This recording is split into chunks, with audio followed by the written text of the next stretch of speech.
and it's coming from Wilmington, Delaware, which is the home of the president-elect. Just that's the only political thing I'm going to say this evening, possibly. Anyway, yes, I'm really excited to welcome Paul Orpello to speak tonight, and we've got lots of people, and we've got some new people tuning in, and some familiar names and some less familiar people, so welcome everybody. Paul and I think we met about 5 years ago. It's about 4.5 to 5 years ago, when we went to the Clinton conference in Lund in Sweden, together with Jeff Lynch, and that was a really fantastic event. Very it was a good fun, very eventful. And then Paul came back to the UK with Jeff, and you toured around various gardens. But then on my annual visit to Chanticleer every summer, I think now 3 years ago, I made my first visit to the garden that we're going to talk about tonight. And it is extraordinary, absolutely extraordinary. I walked around with my heart in my mouth, because I thought I was going to get devoured by some creature from behind shrubs, and it's all overgrown. And I mean, it was just the most wonderful experience. And the very exciting project that Paul has got. And since then, Paul, we liaised back in Bergamo a couple of Septembers ago, when you were doing your recce in Italy, which was really exciting. Yeah, it wasn't too long ago. It wasn't too long ago, but we do have a date to go to Nympha together. We're not going to not do that. I won't disappoint. I'll meet you there. Absolutely. So, Paul, welcome. It's really lovely to see you, and I know most of the story, but I'm just so excited that we're going to share it with everybody tonight. So, before we go into your screen share and talk about your amazing garden, can you just give us a little bit of your background and how you came to be where you are now? Sure. I never thought I would be where I am now. I started out in horticulture about 20 some years ago, and I've been working mainly in private horticulture. I'm an expert in landscape design, sustainable organic practices, landscape management, and ecological restoration. And just recently came into public horticulture. Worked at the Morris Arboretum for 3 years, and hello to all the Morris folks. And just came to Hagley after that, and it's been a little under 3 years now. And what we've done is pretty remarkable. Fantastic. And for those, I mean, I think most people know where Delaware is, but obviously you're on the east side of the states. You're just attached to Pennsylvania. Yeah, we're just below Philadelphia, as far as major cities in the U.S. goes. Mm-hmm. So right in that general area. Yeah, we consider ourselves part of the Delaware Valley, and part of that greater Philadelphia Gardens group as well. Yeah. Okay, great. So shall we get going? Would you like to launch into absolutely. Lots to yeah, you've got lots to tell us, I know. Lots to cover for sure. Yeah. All right. And you can see it okay? Yeah, absolutely. See your first slide perfectly well. Okay. Oh, just to say, sorry, Paul, before we start, if anybody wants to ask any questions, please do type into the chat box below any questions that you might have, and then we'll have a Q&A session at the very end with Paul. Thank you. Okay. So welcome, everyone. The Hegley Museum and Library is located here in Wilmington, Delaware, and it's 235 acres. Located along what is the Brandywine Creek, and sometimes referred to as the Brandywine River.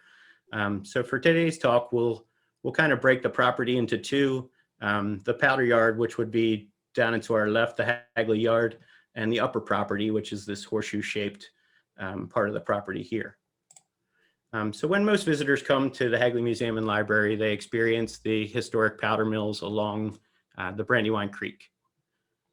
And that's this site here. And it's a splendid area, complete with fully working machine shop as it was the time the powder mill was operating, roll mills that display the way the powder was made, and just this great picturesque mile along the Brandywine Creek, dotted with historic trees. Many of our state champion trees are located in this area. And it is also the home to thousands of flowering bulbs, as well as ephemerals that kind of roar through the springtime here at Hagley. So for today, we're going to focus on the upper property, which is the site of 2 of the historic Dupont gardens on the site. We can see our library, our historic greenhouses, the historic barn, the family residence, the potager garden in the upper part of the screen, and the ruined garden below.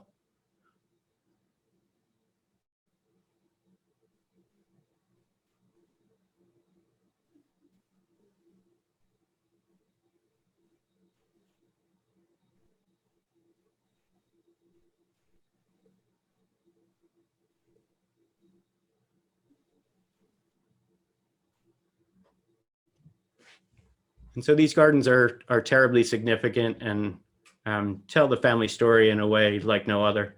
And we'll get into both of them.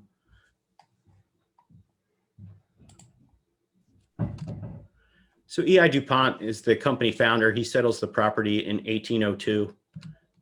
And at the same time he's building the powder yard, he builds the gentleman's farm as well. He also develops the mills and powder yards along the river. And this is what the powder mills looked like and the refinery looked like at the time where he first builds it. And so we can see each of the buildings and parts of the operation in this slide, and how each is designated in its function in the powder mills. And this is what it looks like at the time of his death. So this is a picture at the time when he passes away. At the same time he was creating the powder mills, he also created one of the finest gardens in all of early America. So he develops an orchard with over 400 trees and a potager garden like no other. And we have the lists of all the plants that he sought after and sourced, as well as those he offered for exchange. So when I got here in April of 2018, I was, I did a full analysis of the site. I was like, okay, the residence is beautiful. I love wisteria. I can do wisteria. I can do containers. The barn is splendid. But this is what the garden looked like when I got here. So pretty disappointing as far as the patriarch of the Dupont family garden legacy. And I dove into the literature that we saw earlier, and I really tried to refine the gardens to the point of what E.I. Dupont created during his legacy here. And we tried to carve out the garden, really figure out its bones later that fall. And then the following spring, I got it down pat. I got it rocking. It is back to the elegance and sophistication that the garden knew in the 1800s. And this isn't all me. This is definitely done with the help of others. So the gardener in here is absolutely fantastic. And he's been able to help me recreate this in a way where we're perfecting, what it means to be a fine French historic garden in America, and what a potager garden can be. So at the same time we're developing all this, my office is in the residence that we saw, and I keep walking by this. I'm in charge of the floral in the house as well. So I keep seeing this painting, and it feels to me like it's a dream. Like there's no way this is possible. So diving further into the site, after E.I. Dupont passes, he passes the company off to his first son. The first son, after a short while, does not want the company. He does not want the reins of it. He passes it on to his brother. This is Henry Dupont. And Henry's not terribly significant for his contributions to the garden, though he keeps it in fine standing and uses it as a showpiece. He also adds to the orchard. But Henry is important because of his development of the refinery and its expansion and what it creates for the post-industrial landscape that we know as Hagley today. This is Henry's refinery plan, and we'll see this site again, and it will change quite significantly. So all these buildings that we see today right here on these slides from back in the 1850s are still part of the Hagley property.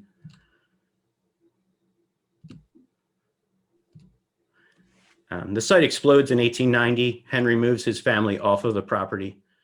And at that time, the company reassumes the refinery.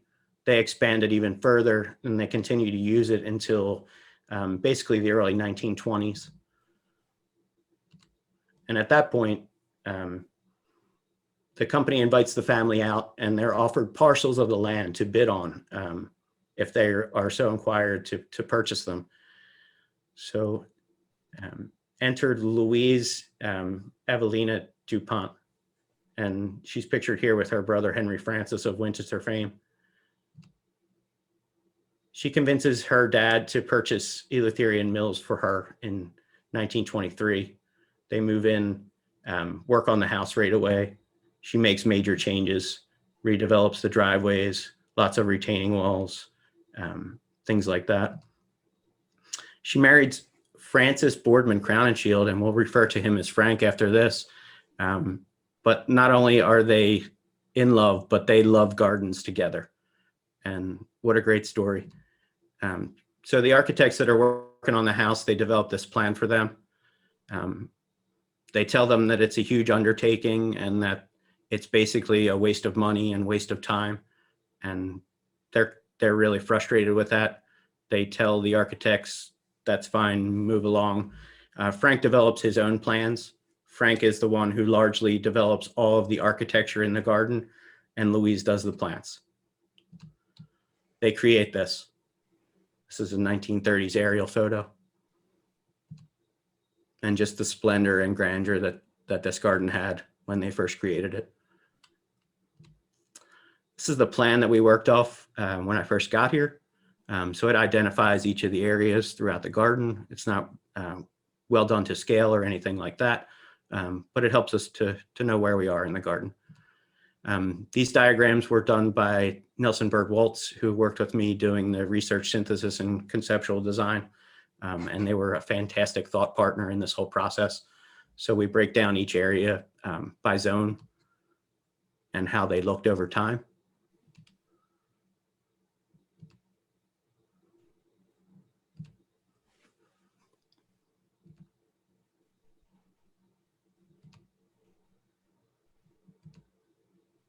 And I think that's one of my favorite photos, bottom center, just to let you know what this garden can make you feel like.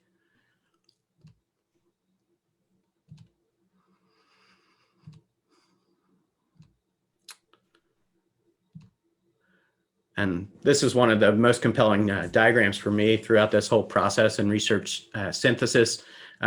All the areas in orange are the footprints of the old refinery, and it's overlaid with what was the garden.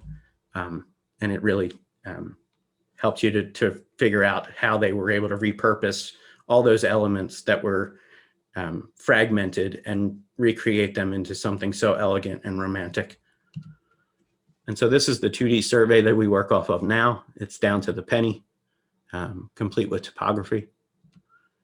And for me, I had to figure out what this garden was. So doing the research as to what it was when it was created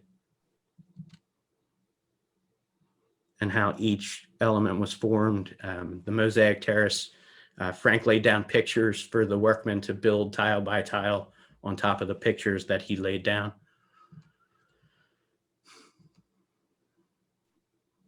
And just the extravagance and the detail and focus that this garden did have. And it was created by two amateurs who loved gardens and who loved art and architecture.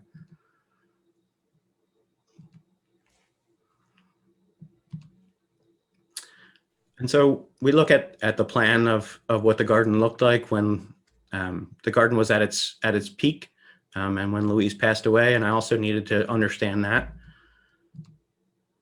So getting to see what it actually looked like as they intended it to be.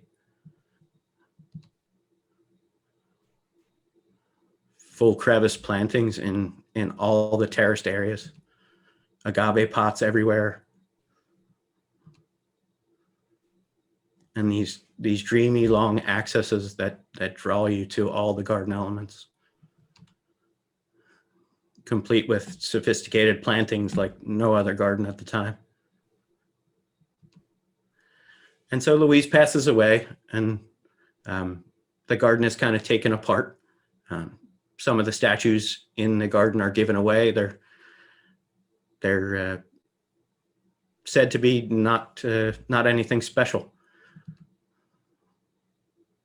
Also, the Roman gates in the bathhouse are instructed to be removed.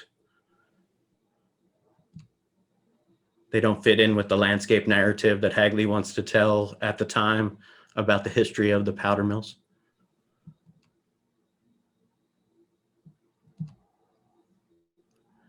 And so the garden enters a state of abandon.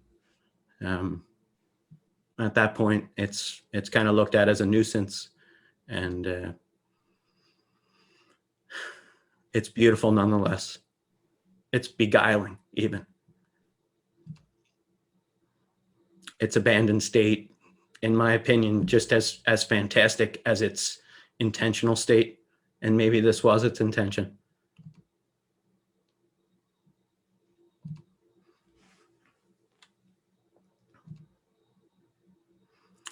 And though the plantings were dated and kind of funky, I love it just the way it was. And this is one of my favorite shots.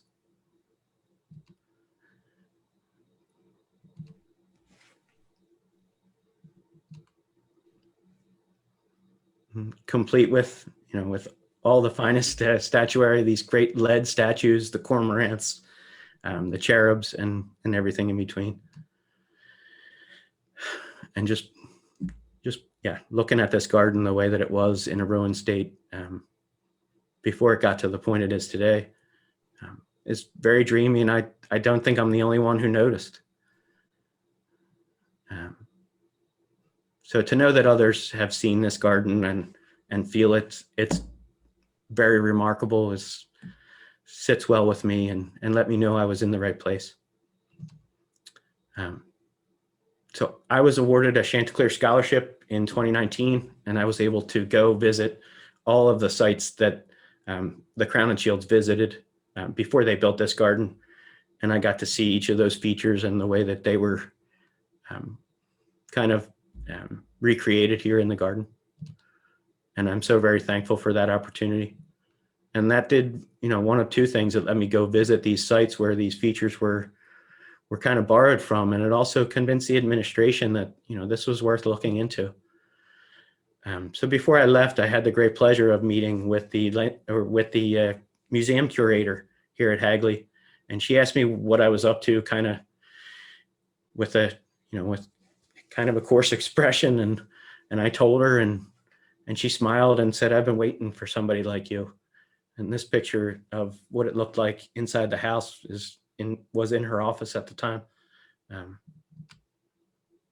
And we entered a storage facility that looked kind of like Area 51 with lots of locks and keypads and things like that. And what was inside was beyond my wildest imagination.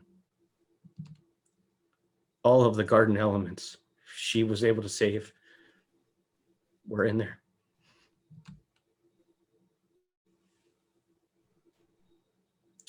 All the statuary, all the pots, everything that had not been given away or taken.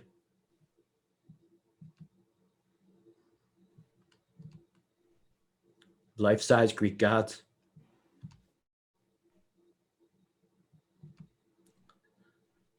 The lead statues. Movable furniture. Fresco sundial. The busts. Fountain toppers. Peacocks. I don't know what that thing is on the right. Bird bath and the tiles.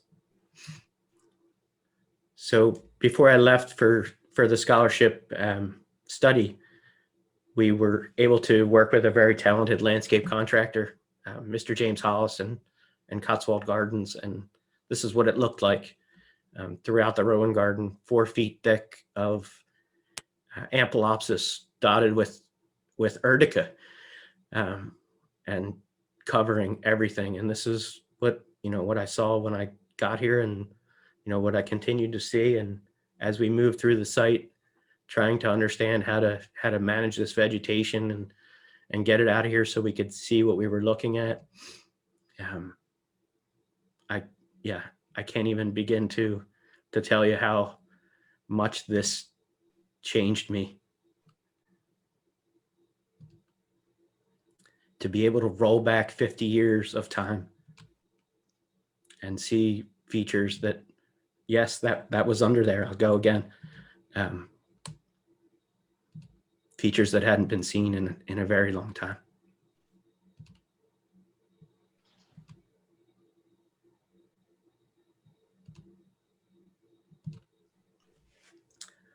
So I had heard about the Mosaic Terrace. I went down there. I combed through the porcelain berry. I got down to it. I knew it was in there, but to know what was really under there was striking.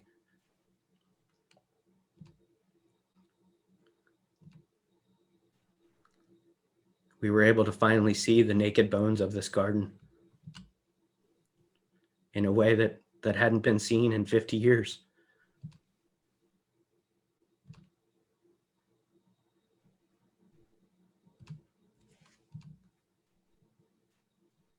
And zone by zone, just going through it, the features in this garden are like nothing I've ever seen in my life.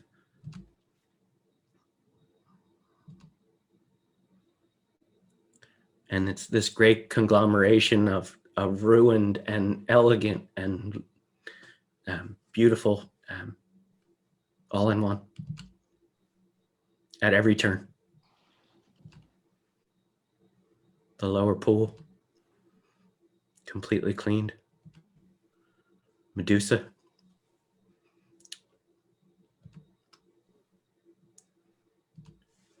And to be able to roll back years of time like this was beyond belief.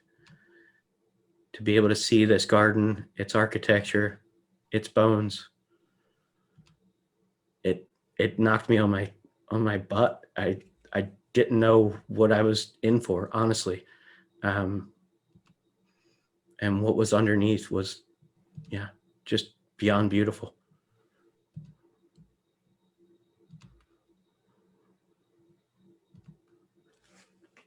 To be able to see pieces that were Refinery era versus pieces that were Crown and Shield era, and to be able to understand this garden in a way that I don't think anybody's ever looked at it.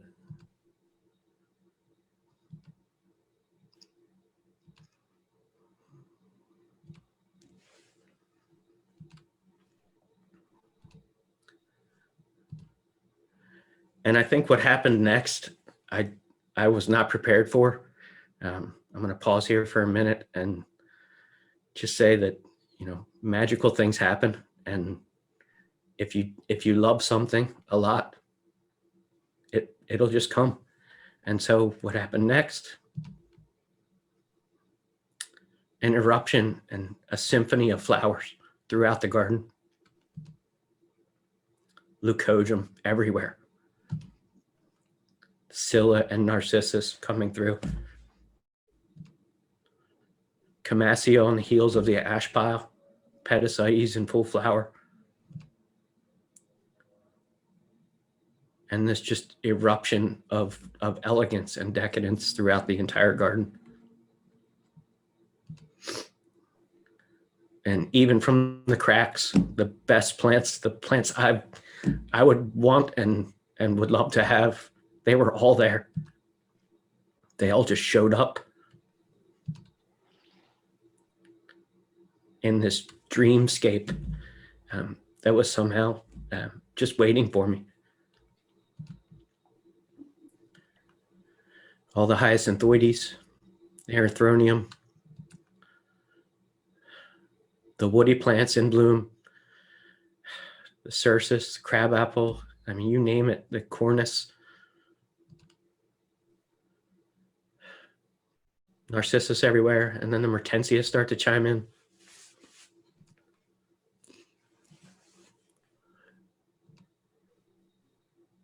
And I think this might have been the greatest month of my career, this early spring, and I got to share it with no one, but I'm sharing it with you all now. So it's pretty important to me.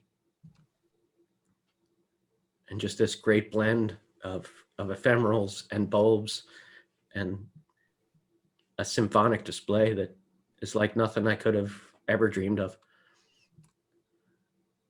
Podophyllum with great modeling. Mertensia growing out of the cracks in the walkways. Peonies that hadn't been seen in 50 years.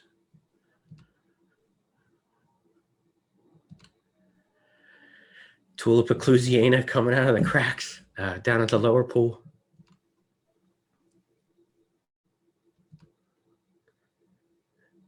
And all these areas that were cleared, and I don't think there was one of them that that didn't have something explode into bloom.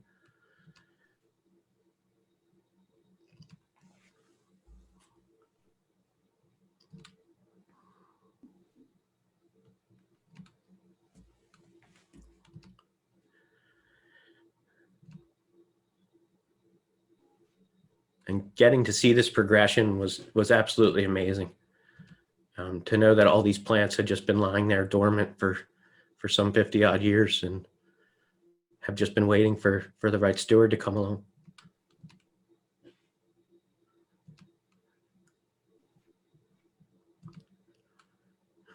And literally on the heels of every ash pile, there was an eruption of blooms.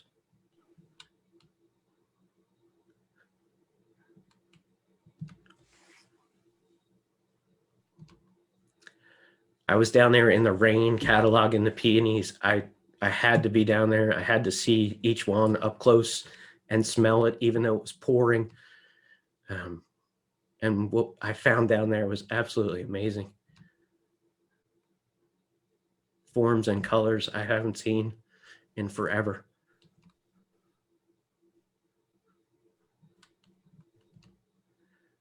Also, the crevice plants, they didn't miss a beat. The myosotis, the ranunculus, they were right back like they'd never left. And Pan, who we didn't even know was in there on the heels of the pool, is tucked into this herbaceous tapestry that is newly uncovered.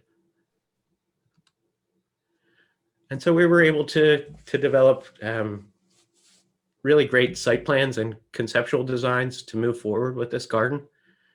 And the team at Nelson Bird Waltz did an absolutely extravagant job with this. This is one of my favorites, the axonometric. And it really puts us in a place where we can think about the future of this garden and what we'd like it to be and what we hope it can be. And break it down by zones for a phase progression as to what we can develop over time.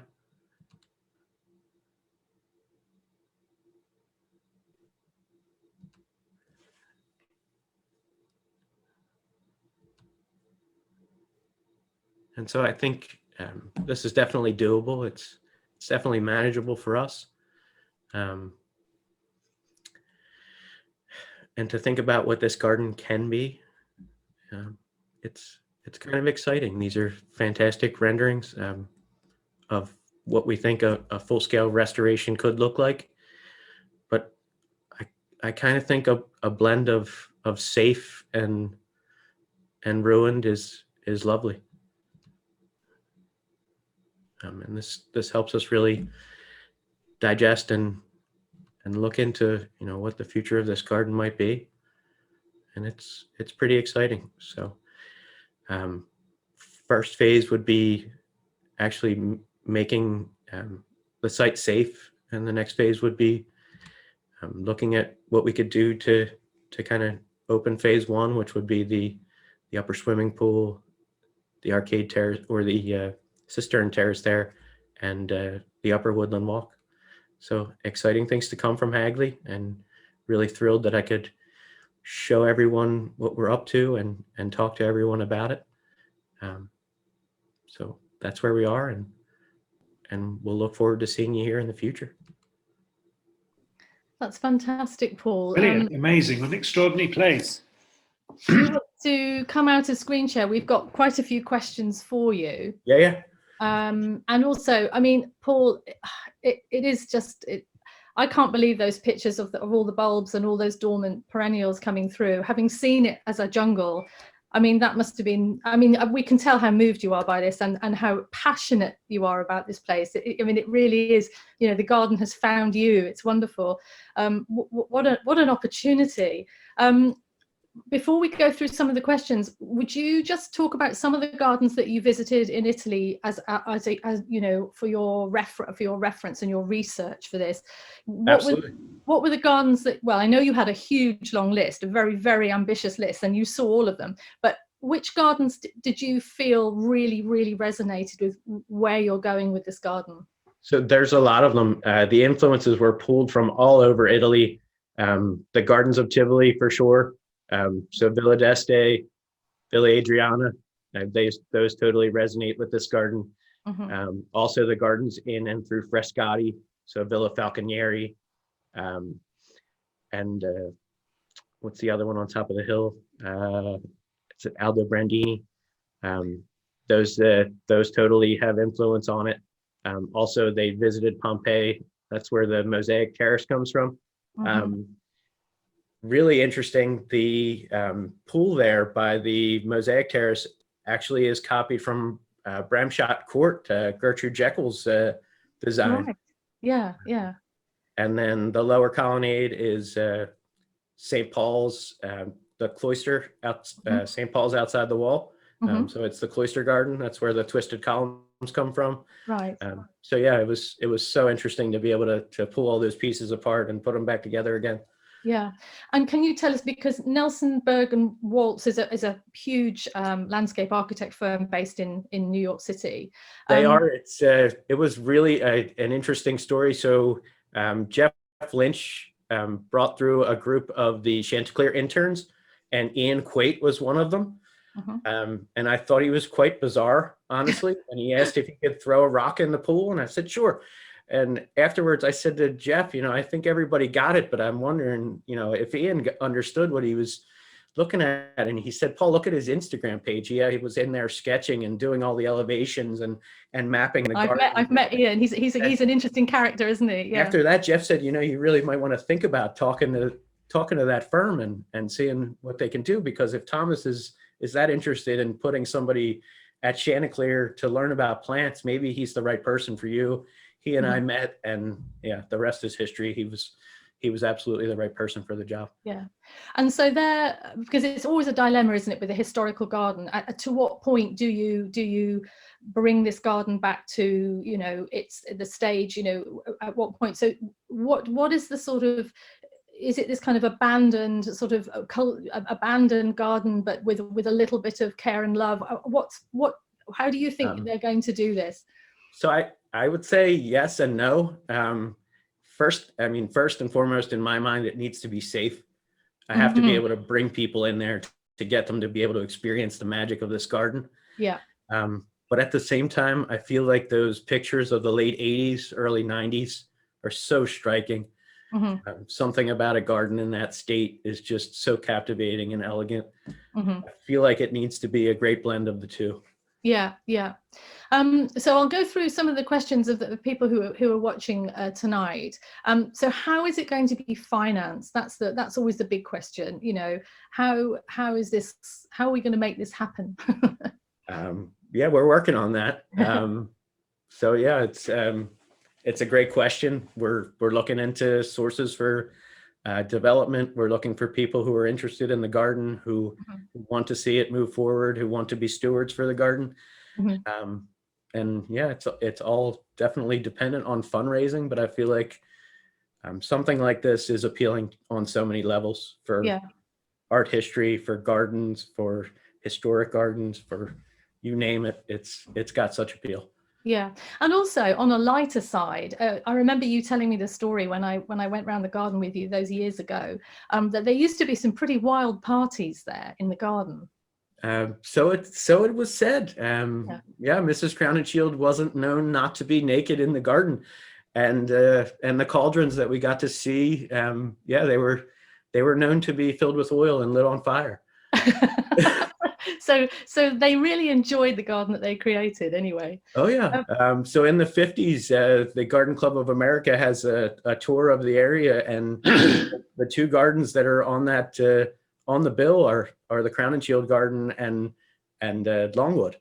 Yeah. And nothing in between. And I feel like this was a fabulous garden, and it totally can be again. It's all here. Yeah. So Amy's asking, so enchanting, your passion for the gardens is inspiring. Are the gardens open at the moment? I mean, I suppose so the ruin garden, no. So for horticultural professionals, I've been doing tours as I can, based on my schedule. So for those who are interested, please reach out. And yeah, we would absolutely love to see you. Yeah.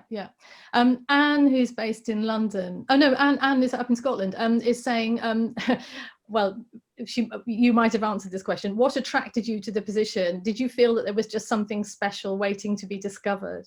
Did you really know what was there? I had no idea. So what attracted me to the position was that it was close to home. Yeah. And I'd been commuting so far for a very long time. Yeah. And I felt like it was a tremendous opportunity. And the rest is history.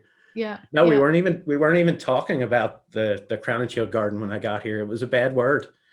And everybody that I encountered, all the Hagley staff, they were very lovely about it. Everyone wanted to help. The archivists, historians, everybody wanted to play their role in this. It was so great to see. Yeah. And Annie, who's in London, says, how do you balance the restoration with retaining that magical atmosphere that you spoke of so much? I suppose that's a little bit related to the question that I asked, but that is such a fine balance, isn't it? How do you think you can achieve that? So for me, everything that needs to be pulled apart for resecuring, for stabilization, for safety, it needs to be put back exactly the way that it looked in a safe way. So it will be, anything that needs to be pulled apart will be put back exactly the way that it was.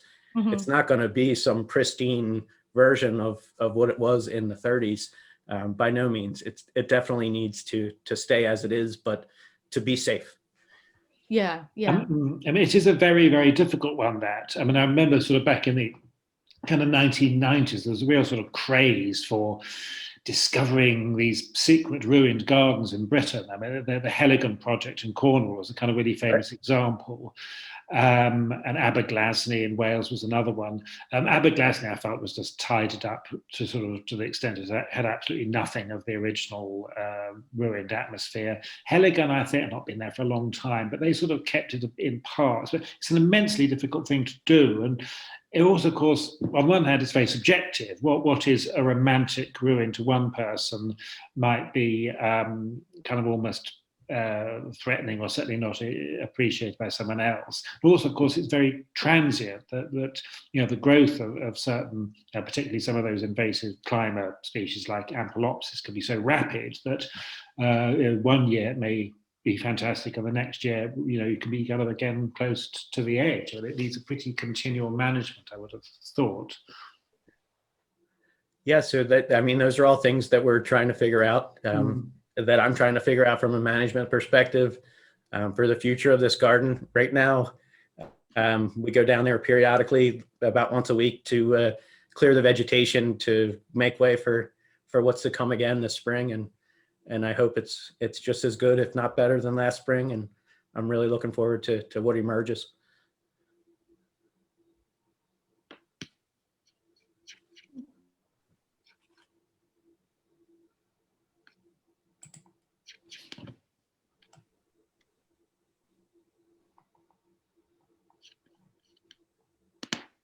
Hello? Yeah, what happened? Yeah, we seem to have gone, you're not screen sharing, are you? Nope. No, don't quite know what's going on here.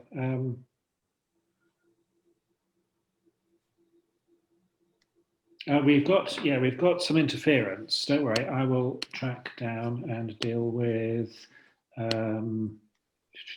yep. Sorry, one of the participants accidentally shared their screen. Okay. Well, there's nothing embarrassing on it, or their tax returns or anything. Okay, yeah. So yeah, very. Oh, and Tracy is suggesting that Lowther Castle in Cumbria is a great example of integrating ruins with planting, which of course was a recent Dan Pearson project. Yeah. Anna, you've been there, haven't you? Yes, I have. In fact, I know I just got kicked out of Zoom, and so you need to have a look at you need to look at the question box, because I lose the question box. But one question I can remember, somebody was asking about trees, and I think it's really relevant because could you just talk a little bit about the trees that were there, and some of the original trees, and I know that you've had some recent losses which have been a bit sad, so could you just focus a little bit on the trees at the... Sure. So the only major loss that we had in Crown and Shield was a giant liriodendron, which in my opinion, yeah, it's not a major loss, but it will take some time to clean up. The great thing about this garden is that it's dotted with such amazing woody plant specimens that are like no other things in the area. So there's giant perodia that are up on the hill. It's an amazing amount of pterostyrax in there. At one point, there was the state champion Cercis, which has begun to decline, but its progeny still live on in that garden. There are great cornus in there. At one point, there were Halesia in there. And I'm looking forward to redeveloping that plant palette. And there's still major sassafras in there, oxydendron, the state champion witch hazel is in there. Wow. So it's as far as woody plants goes, it has it all. It has Photinia villosa, which seeds in everywhere, but the fall display is absolutely striking. And yeah, just so many things in terms of woody plants to offer. There's great Magnolia tripetala, and yeah, just great textures. And it was so well thought out and so well orchestrated. And those plants are still here today, which is remarkable. And how many people on the team there with you, Paul? Can you just... Yeah, so it's me and 2 full-time folks and 2 part-time folks. So I think we've done a pretty good job for what we're working with and the resources that we have. But I feel like that's going to grow over time, and I'm excited about what we've been able to do so far with so little staff. And I think it's any use of volunteers or students? We have 1 volunteer currently who works in the potager garden, but that's about it. The ruin garden, I don't know that it's okay to bring in volunteers other than folks who would be trained professionals. Just because of the hazards that are in place until it's stabilized. But at that point, I feel like we could definitely take on volunteers. Sue Chamberlain's asking, did you have any original detailed planting plans to refer back to? No, we have receipts of everything that was purchased, but the only planting plan that we do have was the one that I showed of the lower pool that was done by Frank. And so were they very good at keeping and documenting everything then? So have you... They were very meticulous about keeping the receipts and the things that happened in that garden, as well as photo documentation. But as far as like the theory or the concept for why they developed it, no, I just think it was 2 lovers in love, and they made a hell of a garden. The rest is history. And so those wonderful photographs that you were showing of all the emerging bulbs and perennials, presumably that was last spring, was it? Was that 2020? That's 2020. Yeah. That was 2020. Gosh, yeah, how amazing. I remember walking through there with you and Jeff, knee high or chest high in undergrowth, and Jeff and I looking at each other and just saying, what you need is goats here to just eat this. Pigs and goats, that's what you need.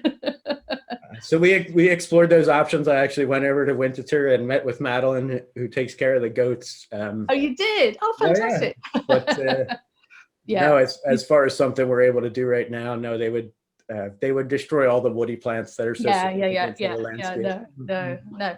And for those people who are not very familiar with the area, you've got the Brandywine River coming through. Right. What's your local climate like there? And can you talk about how hot you get and how cold it gets? And so we're basically zone 7 at this point. So we get down into the teens reliably in the winter. And we get up into the 110s sometimes in the summertime, and it's terribly humid. So it's an interesting climate to balance. But lately it's been very mild. The winters haven't gotten that cold. We've been riding about 40 with 30 degree, 20 degree night temps. And I feel like we might be in England soon. Yeah. and have you at any point ever felt just really overwhelmed by the magnitude of it, or do you just kind of, you're just fired up with it? No, I don't know that I've ever been overwhelmed. It's definitely broken me down at certain points. I was not prepared for the emergence of what came out of that clearing. By no means. It was absolutely striking. I was down on my knees at several times. James Golden is apologizing because he got in late, but and a couple of people have mentioned that they joined us late, but this will go up onto YouTube so you can catch it from the beginning again. But James is asking you, is there any idea, any guess about when the garden might be open to the public, or part of it might be open to the public? So that's, like we talked about, it's all dependent on people who want to help with the garden. So we're hopeful it'll be soon, but it's undetermined at this point. Well, hopefully. I mean, there are a lot of, given that it was in the Dupont family, and there are lots of very nice Dupont gardens in that neighborhood, hopefully you can go knocking on some doors. That's the thing. That's the challenge of it all, honestly. At one point this garden was finer than most of them, but with so many in the area, it's hard to justify. Jenny Nelson's asking, do local master gardeners know about it? I think they'd be breaking down the door to get in. That's if there was a door there to break down. But so no, I don't know that they do. We have an exciting pollinator garden project coming up, and it's supposed to be in cooperation with the Delaware Master Gardeners. So I'm hoping that some of those folks would like to take an interest in other parts. And Lucy Dinsmore, who's got a bit of local knowledge, is saying, does the flooding of the Brandywine pose any hazards to the site at all? No, it adds to its grandeur. Honestly. Oh, really? It makes the dam roar even louder, and it just adds to the ambiance in a major way. So that's not something that you're too worried about? Oh, no, not at all. Right, great, that's wonderful. And then Jenny Nelson's asking, is there a technical term that describes the planting between the flagstones? Crevice plants, I would say. Planting? Okay, I think that's what you said earlier on. I do have, because when I got kicked out, I have got a copy of all the comments and things, Paul, which I will email to you. Yeah, we'll get that automatically. Lots of wonderful comments saying how amazing this project is, and how lovely it is to see someone who's so passionate about their job. Thank you so much. Truly inspirational, very moving. Congratulations for sharing. Thanks for sharing. Lots of wonderful comments coming through. So if anyone's got any last minute questions, please do fire away now. So what's the next thing on the list of projects, Paul? What's on for me? It's clearing the garden so that it can be viewed again this spring, and it's removing the tulip poplar that came down, and then just continuing to keep on with what we've been doing. So Marissa McDonald says Bartram's crew is going to pay you a visit. So sounds a bit of a warning, that, but definitely welcome, for sure. I should tell them to bring secateurs with them and loppers. And Sue Chamberlain is saying it reminds her of Bodnant in North Wales. Would it be useful to get in touch with them? Have you been to Bodnant, Paul? I have not. No, I would love to. It's very atmospheric. Actually, that reminds me, obviously, Bodnant is a National Trust garden, and the National Trust, as an organisation, have found themselves with basically far more than they can afford to cope with. And I remember going to the Annie, what's it called? The Agatha Christie garden in Devon. Oh, not it's the house, isn't it? It was Agatha Christie, the detective writer's house, with one of these wonderful gardens that runs along the creek. And the National Trust took it over, and their policy was to actually show it in a state of ruination. Greenway. Greenways, that was it. And so there was Thank enough you. restoration done to allow safe access, but a lot of the kind of overgrown planting was allowed to remain. And so I think there wasn't actually very much structure there, but I haven't been back, but it certainly there was very definitely clearly kind of worked out policy there. So that actually might be an interesting one to research there. Yeah, I would love to. I think the one that was the most influential for me during the scholarship trip was definitely going to Ninfa. And being able to see the way that Laura was able to recreate old structure in that garden, and within 2 or 3 years' time, it looks ruined again. And that's a really cool trick that he's able to do there. And the rule of thumb there, which I thought was great, was no woody plants in the structural elements. Okay. So in order to preserve the actual, the safety of the structural elements with they can be dripping with herbaceous or what have you, or subtle vines, but as far as trees and shrubs go. And Pacey Buck saying, did you have to lift tree canopies to allow light in? No, it was magical like that already. Yeah. No, I did nothing other than to wish that it would be clear and talk to the right people and make the right connections and just keep on with the plan that I created originally. And it's all kind of done it on its own. Fantastic.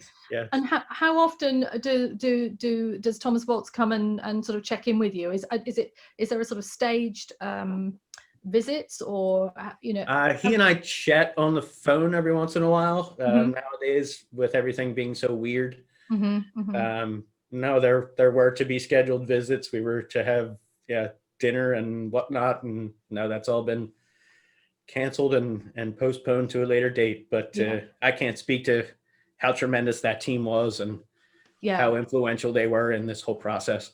And how lucky that you had a company that really understood, or an organization, design company that really understood what you were trying to achieve. The crazy thing about it all was my first year at Morris Arboretum, I got to work with an intern named Jenny Lauer, and Jenny now works for Thomas, and she did the lion's share of the research synthesis. It's such a great story. I mean, it all blends together and everything just overlaps and is so integrated. And Thomas traveled with you to Italy to go and visit those gardens, didn't he? He called me before I left and said, hey, I'm going to be in Paris visiting, the Aga Khan and working at a garden there. And as you do. Can I come and visit with you in Italy? Absolutely. It made the trip. It absolutely made the trip. Fantastic. Couple of last questions, and Jenny Nelson's asking, did you have to use glyphosate? So we had to use aquatic safe glyphosate in some areas, just to be able to safely get crews in there to clear. And being somebody so steeped in organic management, I was so against it. We went and explored goats. Like I said, it just wasn't possible for some of these areas to get anybody in safe. We couldn't see the sinkholes. So that was a management decision, and one I stick by. And Sarah's asking, it seems like they use tropicals and lots of non-hardy non-hardy stuff in containers. Will you be doing that? Will you be introducing? I am totally bringing the agave pots back. That is such a great element of the garden, for sure. You have to take them down every winter. You get impaled in the process. They'll just build a nice big glass house to keep them in. And Sue Chamberlain saying, good luck and hope you get lots of funding, and one day I'll make it over the pond. The stuff of dreams. Many thanks, Paul, which I think that's what we all feel. And I sincerely hope to be back with you in October and to see the latest and what you've been doing. I mean, it's just wonderful, absolutely wonderful. Sally O'Halloran saying, thanks, Paul. I really hope to see the garden in the near future. Keep up the good work. I hope to see everybody soon. I think we're all we're all feeling like it's coming to an end, and we'll get there. Well, I mean, having a project like this and something so special, I think really does give everyone something to focus on. And definitely we'll be seeing you before too long, hopefully. And could I just flag up, we have quite a few new people, I think, this evening. This will go up onto our YouTube channel, the Garden Masterclass YouTube channel, tomorrow or the next day. And we've got about 100 viewing hours of our previous recordings up on YouTube, and some of our other stuff is available through the Friends scheme. So do keep in touch with us. We've got a lot to show you. Yeah. And as Noel explained at the beginning of the talk, do check out the membership scheme, because we are doing some fundraising events for the Lemon Tree Trust, which is just for our members, which we think is a really worthy cause. And we've got some exciting horticultural debates coming up with some very interesting and quite opinionated people who are always the best. So Paul, once again, thank you so much. Annie, thank you and Noel for putting on such a great program like this. And this was your world premiere, wasn't it? This was the first time you did this is the first time we've talked about the garden publicly since it was approved. Yeah. Yeah. So Garden Masterclass. Thank you so much for joining us, Paul. Yeah, Paul, take care. Stay safe, and thank you for joining everybody. Take care. Bye-bye. Bye. Bye.